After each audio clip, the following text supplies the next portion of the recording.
Dalam nama Yesus kami berdoa dan mengucap syukur. Bersama kita katakan amin. Silakan duduk Bapak Ibu Saudara-saudara. Baik, shalom semuanya.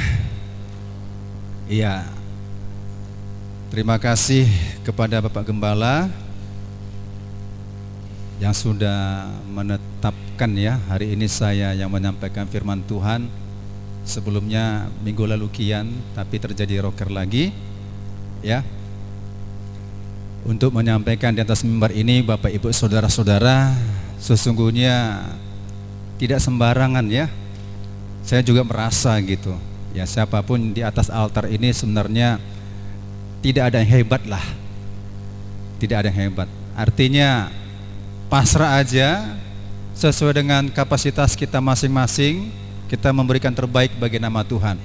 Walaupun suasana hari ini, minggu lalu juga tidak memakai alat musik yang lengkap, tapi tidak mengurangi sukacita kita. Amin ya.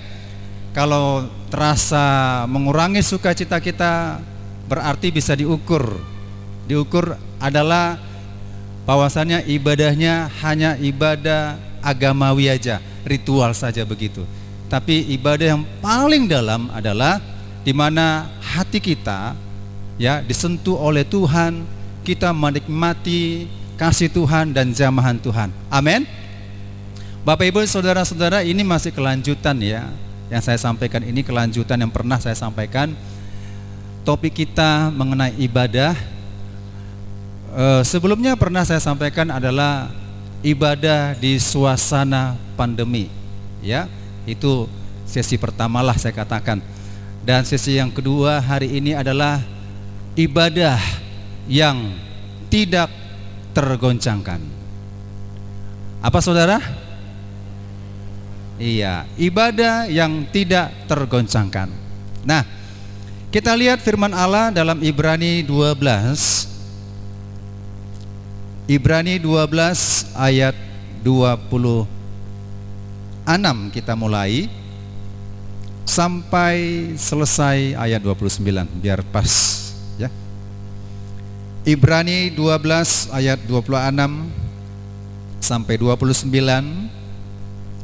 Saya baca 26, selanjutnya Bapak Ibu Saudara membacanya. Nanti bersama-sama di ayat 29 kita baca. Waktu itu suaranya mengguncangkan bumi, tetapi sekarang ia memberikan janji, satu kali lagi aku akan menggoncangkan bukan hanya bumi saja, melainkan langit juga.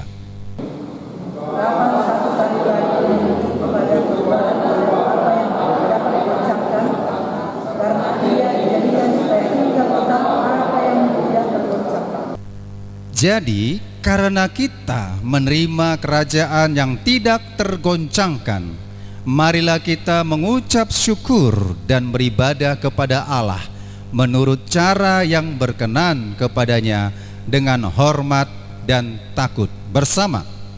Sebab Allah kita adalah api yang menghanguskan.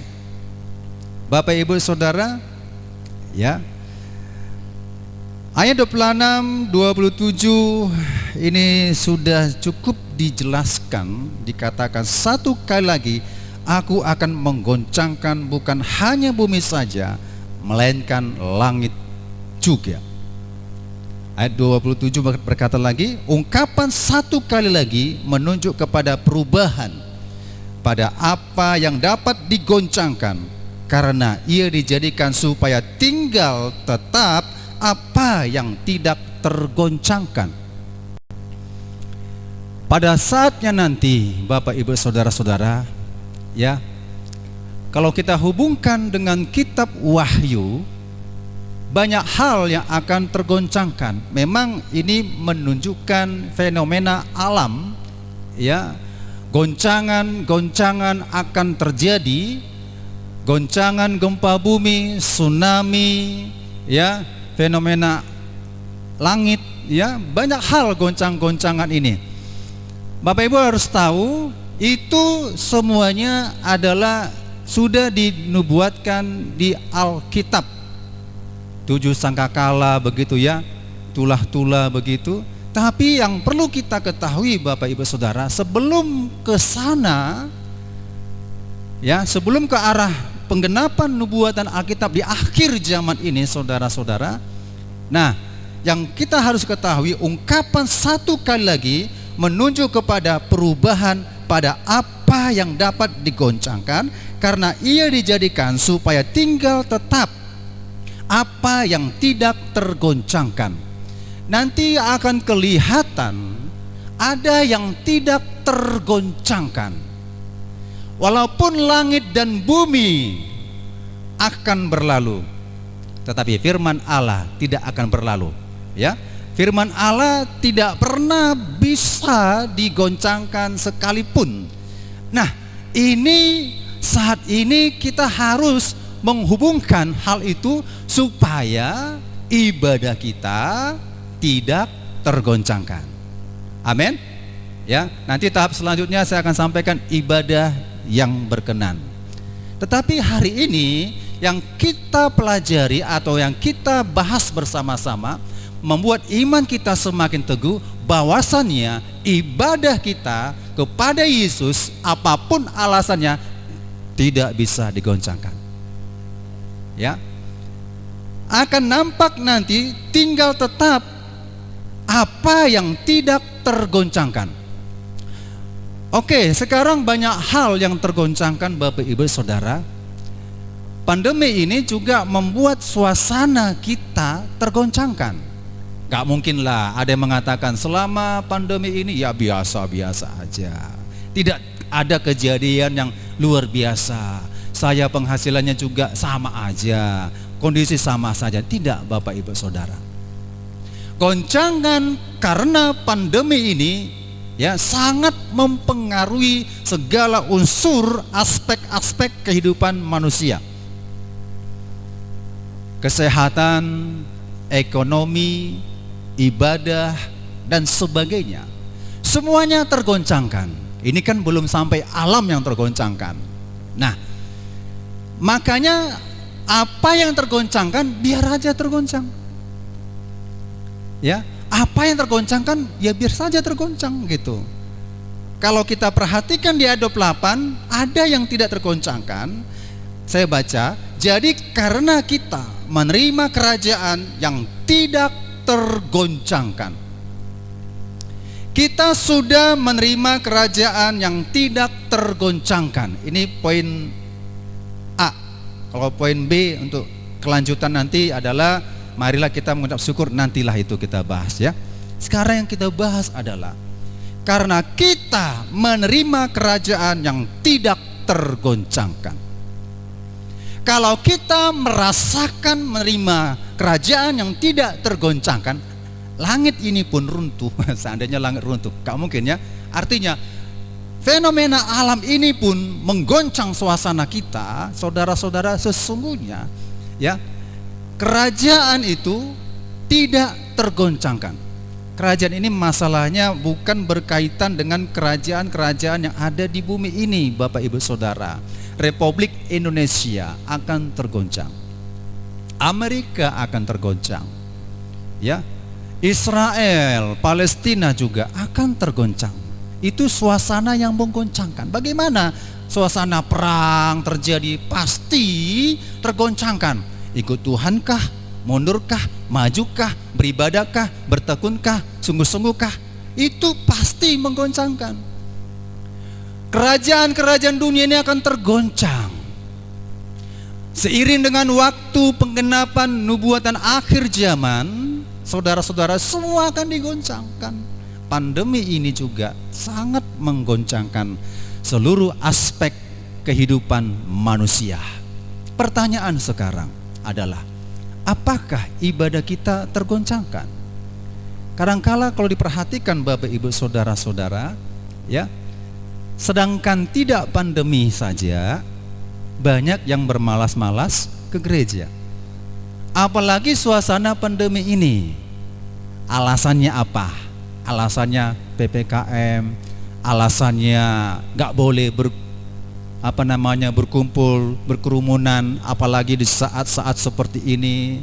ya saya khawatir, saya cemas, saudara-saudara, nggak perlu kita gentar. Amin. Kadang-kala kan itu sumbernya ya. Sampai-sampai menghakimi mengatakan, wih, gereja itu terlampau berani ya beribadah ya, berkumpul bersama-sama ya, wah nggak taat dengan pemerintah, nggak patuh dengan pemerintah. Siapa bilang tidak patuh dengan pemerintah? Kita juga harus taat kepada Tuhan dan juga taat kepada pemerintah. Gak ada alasan. Ya, saya menolak hal itu. Kalau ada orang berkata, wah gereja Betel Indonesia Jemaat Immanuel dulu dengar ya dari rekan guru, Bapak beribadah ya di gereja. Iya kami beribadah. Ih, berani ya beribadah ya. Kami aja online ya, kalian offline. Ya nggak ada masalah Pak, kan gitu ya. Nggak ada masalah. Kenapa nggak ada masalah? Loh, orang di luar aja berbelanja aja rame-rame, nggak gitu khawatir demi perut ya, demi perut aja nggak khawatir kan? Nggak ada masalah. Apa bedanya? Cuma kita patuhi protokol kesehatan ya. Kita patuhi saja. Kan itu aja yang bedanya. Tidak ada pemerintah melarang untuk beribadah di tempat gedung ibadah agama masing-masing. Saya perhatikan Bapak Ibu Saudara ya, agama tetangga kita, wah, Senin, Selasa, Rabu, Kamis, Jumat, Sabtu, Minggu, Senin, Selasa, Rabu, Kamis, Jumat, Sabtu, Minggu, berisi kok. Berisi. Ya, arti berisi ini artinya saudara mereka pagi subuh mereka sudah beribadah. Saya jogging lihat satu tempat ibadah berisi. Jogging lagi tempat ibadah sana berisi, sana lagi berisi, gereja kosong, gereja sepi, kan gitu kan.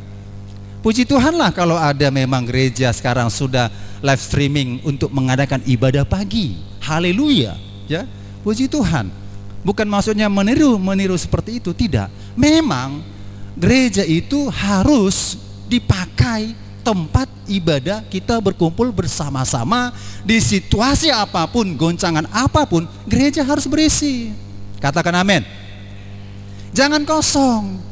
Jadi tidak ada dasar alasan kalau saya mengatakan karena situasi pandemi saya nggak perlu ke gereja, biar aja kosong. Nggak ada alasan begitu. Tidak ada alasan. Tetap kita hadir bersama-sama. Haleluya. Karena dasarnya Bapak Ibu Saudara, ayat 28 ini berkata, kita menerima kerajaan yang tidak tergoncangkan.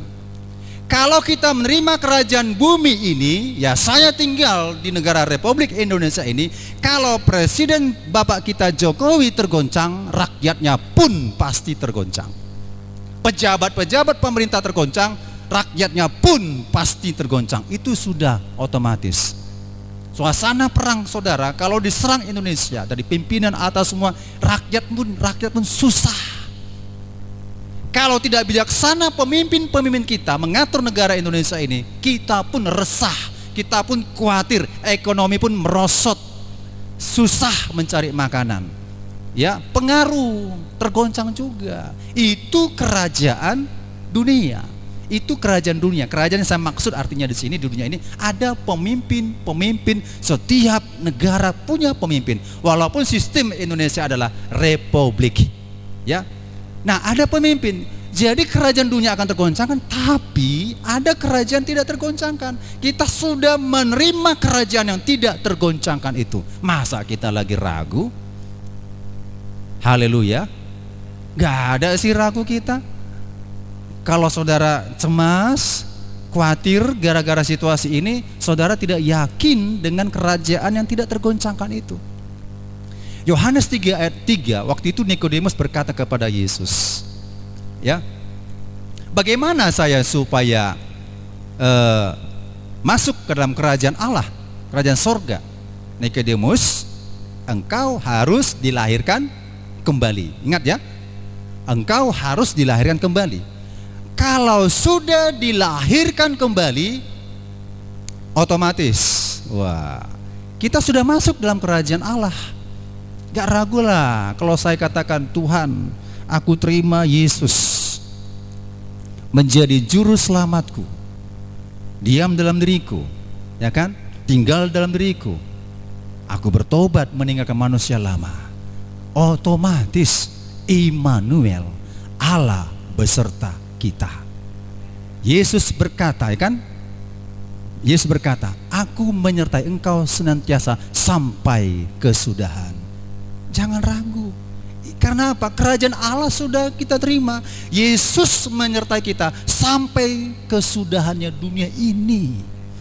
Artinya, titik puncak ke dunia ini, kalau kita punya kerajaan Allah, sampai pada hari Maranatha, Tuhan menjemput kita. Tapi kalau ragu-ragu dengan keselamatan saudara, saudara tidak yakin ada kerajaan Allah dalam diri kita, saudara, ya, melangkah ibadah saja sudah khawatir, sudah takut, saudara, itu diragukan. Apakah ada kerajaan Allah dalam diri kita? Wow, perlu dipertanyakan. Ya, kita sepakat jangan ada alasannya karena virus corona. Itu goncangan. Biarlah tergoncang. Biarlah dunia tergoncang. Biarlah dunia pendidikan juga tergoncang, ya. Kalau saya di sekolah kan, aduh, puji Tuhan, haleluya lah, ya. Kalau namanya sekolah sudah siswanya kualitasnya beda lah kalau belajar dengan offline. Beda jauh sekali belajar dengan online. Tak belajarnya itu di rumah, kan gitu. Tak belajar. Saya kasih tugas pun, tugas itu cuma 1 kali dalam sebulan diperiksa. Ya, bulan Juli kasih, Agustus diberikan, September juga, Oktober juga diberikan. Saudara, tidak selesai juga sampai sekarang. Setiap saya piket, saya tagih, mana nak tugasmu? Belum selesai, Pak. Waduh. Padahal kalau offline belajar, saat itu pun bisa diselesaikan. Bisa diselesaikan. Inilah goncangan dalam dunia pendidikan. Dunia pendidikan sekarang semakin merosot. Kecuali sekolah-sekolah yang kelas ekonominya tinggi-tinggi lah, ya. Wajib belajar online, tatap langsung di laptop, ya. Zoom atau Google Meet begitu ngomong, ya bisa, itu masih bertahan. Tapi bagaimana sekolah-sekolah di pelosok-pelosok atau sekolah-sekolah kelas menengah ke bawah? Otomatis lah, udah merosot semuanya, turun. Dan inilah goncangan dalam pendidikan. Makanya pemerintah, ya, pemerintah membuat kebijaksanaan. Kebijaksanaan ini tidak bertentangan dengan Alkitab. Jangan dikaitkan dengan Alkitab. Kadang-kala saya nggak setuju sekali kalau ada mengkaitkan dengan Alkitab. Ya, pemerintah menganjurkan semua guru-guru divaksinasi dan semua siswa-siswa juga divaksinasi supaya dengan tujuannya bukan masuk surga, ya. Supaya tujuannya bukan untuk beriman, bukan. Supaya tujuannya dunia pendidikan ini dipulihkan kembali. Bayangkan anak-anak saudara, ya. Bagaimana anak-anak saudara, Bapak Ibu, kalau nggak belajar di sekolah, di rumah aja, kurang pintar, kurang cerdas. Maka pemerintah mengatakan ini akan dibuat lagi peraturan, anak sekolah yang tidak divaksin tidak boleh sekolah. Guru-guru yang tidak divaksinasi tidak boleh jadi guru. Kalau mau mengundurkan silahkan, gitu, ya. Jadi Bapak Ibu, semua guru-guru, baik guru swasta dan guru negeri, itu sudah divaksinasi. Kalaupun belum, itu karena faktor kesehatan belum mendukung, ya. Dan nyusul kita akan semuanya supaya kembali situasi keadaan ini normal. Walaupun virus itu tidak bisa dibasmi 100% hilang, tetapi sudah ada imunitas diberikan kepada kita untuk bersama-sama seluruh agama, Islam, Kristen, Buddha, Hindu, kepercayaan, suku Batak, suku Jawa, suku Nias, semua sudah menerima vaksinasi dan keadaan kembali normal, kemana-mana kita bisa pergi. Haleluya, ya. Kalau saya pergi ke Jakarta, saya harus tunjukkan sertifikat vaksinasi.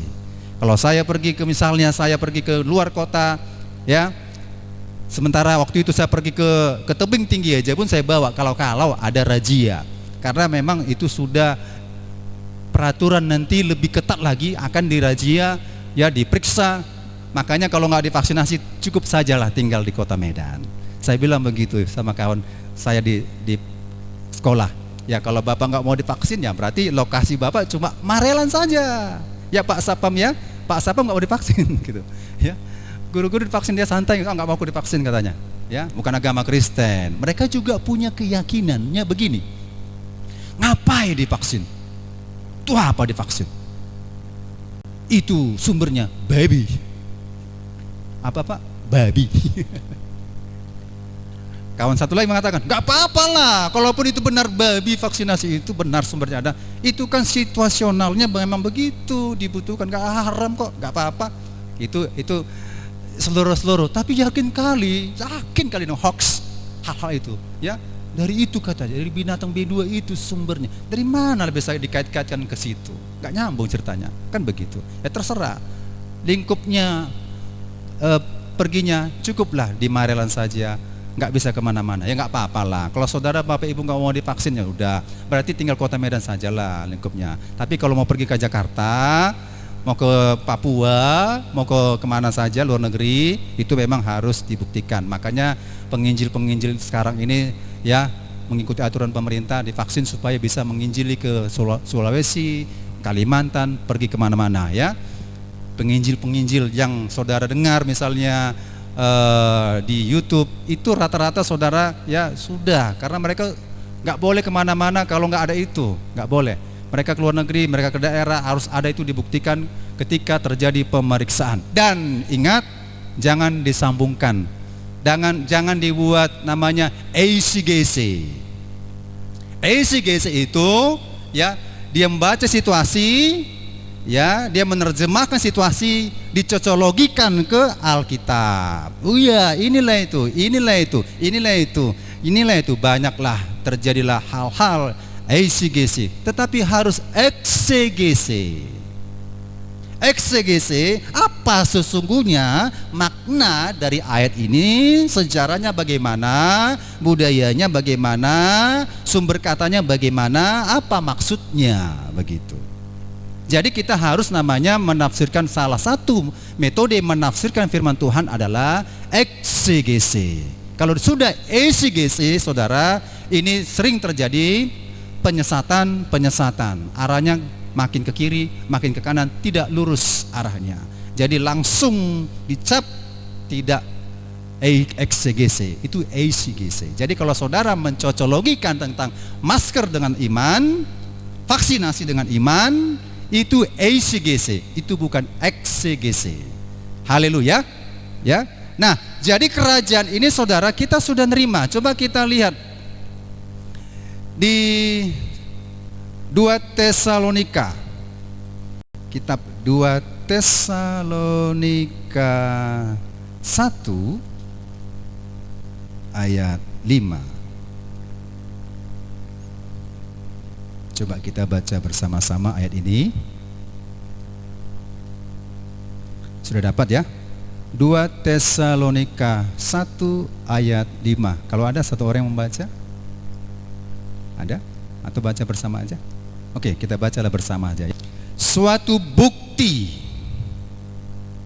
ya, suatu bukti tentang adilnya penghakiman Allah yang menyatakan bahwa kamu layak menjadi warga kerajaan Allah. Kamu yang sekarang menderita karena kerajaan itu. Betul, ya. Karena kerajaan itu kita memang menderita. Ibadah kita mengalami suatu hal yang penuh dengan tantangan dan rintangan, itulah goncangan tersebut. Tapi yang kita ambil di sini, kamu layak menjadi warga kerajaan Allah. Kalau kamu sudah layak menjadi warga kerajaan Allah, saudara, itu kerajaan Allah itu nggak bisa digoncangkan. Kalau kita baca lagi Filipi 3 ayat 20, identitas kita, warga kita sudah dua. Warga kita di Indonesia, kemudian warga negara kita juga di sorga, di kerajaan sorga. Kamu layak, ya, kamu layak menjadi warga kerajaan Allah. Layaknya begini. Saya katakan layak dan tidak layak dulu ya. Kadang-kadang orang berkata gini, ya aku udah layak masuk kerajaan sorga. Tunggu dulu. Tunggu dulu. Boleh kita ngomongnya seperti membalikkan tangan gitu, mudah gitu. Boleh-boleh saja. Tapi memang harus sesuai dengan firman Tuhan. Kamu layak menerima kerajaan itu. Kamu layak menjadi warga kerajaan itu. Layak, saya layak. Bapak Ibu Saudara yang hadir ini layak semuanya. Layak. Itu ayat firman disampaikan kepada kita. Tapi sekarang bagian kita, Tuhan, betulnya itu saya layak di hadapanku? Betulnya itu? Nah, saudara bisa periksa diri gitu. Wah, saya bermalas-malasan, saya nggak sungguh-sungguh. Nah, itu perlu dipertanyakan. Makanya Matius 6 ayat 33, saudara-saudara, isinya begini. Ya, semua sudah tahu lah itu ya. Tetapi carilah dahulu kerajaan Allah. Betul ya? Carilah dahulu kerajaan Allah, maka plus semuanya itu akan ditambahkan kepadamu. Pertanyaan, sudah dapatkah kerajaan Allah itu? Sementara dia mencari plus. Kalau mencari plus, saudara langsung bertobat. Saya belum layak menjadi warga kerajaan Allah. Kenapa? Karena perintah, carilah dahulu kerajaan Allah. Janji, maka semuanya itu akan ditambahkan kepadamu. Pertanyaan sekarang, kalau kita orang yang beriman, mana kita lebih utama dulu? Janjinya kah atau perintahnya? Perintahnya. Banyak ya. Karena survei ya, kalau saudara keluar aja, ya keluar dari lingkungan ini, saudara keluar dari lingkungan ini saja, pagi-pagi begini pun, ini hanya event ibadah bersama, ya Ibrani 10 ayat 25 ini kita terapkan di sini saudara. Tetapi di luar ini, wah, kalau kita jalan, ya lihat aja lah sekeliling kita, banyak mengaku Kristen, tetapi tidak melakukan perintahnya. Dia berusaha mencari tambahan-tambahan dan berkata, bahkan bernajar kepada Tuhan, tunggulah Tuhan, berkat dululah ku terima. Kalau engkau sudah memberkati aku, maka aku ikuti perintahmu. Benar atau betul? Ya, saudara, kalau itu bernajarnya begitu, saudara jangan ucapkan itu anak bayi, Kristen bayi. Ada lagi yang mengatakan, tunggulah Tuhan, kalau aku sudah sembuh, aku sudah sehat, aku sudah pulih, aku mau beribadah kepada Tuhan. Itu ya, itu Kristen masih kanak-kanak. Bagi kita yang mengerti kerajaan Allah, saudara-saudara, tidak diberkati pun, tidak sehat pun mungkin saja, tidak ada keuangan yang mencukupi masalah ekonomi, tetapi saya tetap mencari kerajaan Allah itu.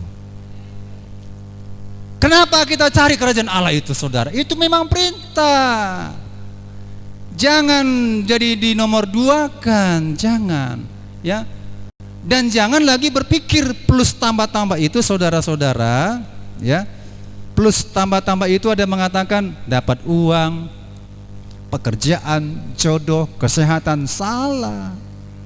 Plus yang dimaksud Tuhan itu Matius 6 ayat 33, kalau kita sudah cari kerajaan Allah, maka kita akan dilingkupi damai sejahtera Allah. Maka kita akan dilingkupi sukacitanya. Maka kita akan dilingkupi dengan kebenaran-kebenarannya. Baru yang lain, tanpa kita ngomong pun Tuhan memberkati kita.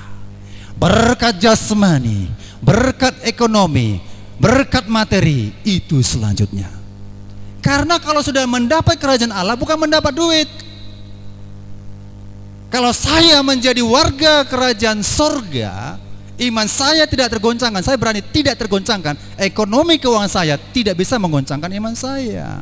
Saya beribadah kepada Tuhan.